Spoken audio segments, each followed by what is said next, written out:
Namhlanje ubugebengu busadlalubi eAlex. U-Anele oneminyaka eyishumi kanye nahlekisana naye bazithola sebekhonjwe ngenganono bebuya enkonzweni mhla zinga-26 kuZibandlela wanyakenye. Bakhokha ibhamu bathi don't move, ningabheke emuva, ningenzi anything futhi ningacela usizo, because if ningacela usizo sizontubula sidubule nalabantu laba enizobe nicela usizo kubo.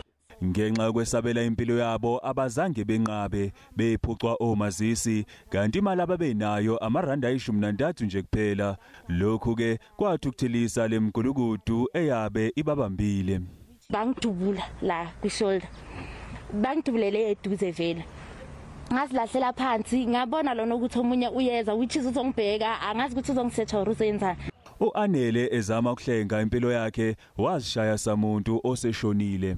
Ngeshwa ahlekisana naye washaywa uvalo wagcina eshonile, umndeni wenqabile ukuphawula. Ngomgqibelo izakhamuzi zaqoka ukuzibambela mathupha kulolu daba.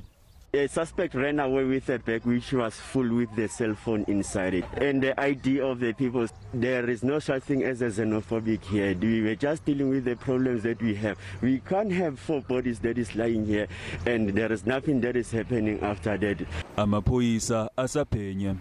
We couldn't get record of these 4 bodies that are being spoken of. It's obviously worrying that the first thing that we're thinking are the murders that went unreported. What we can confirm is that from the 1st of December until the 1st of January, we've had 7 murders in Alexandra plus the attempted murder. U-Anele usashaqekile njengoba kunenhlamvu esabhajwe ehlombe lakhe kanti ke uzobuyela emasontweni amabili esibhedlela ukuze iyokhishwa.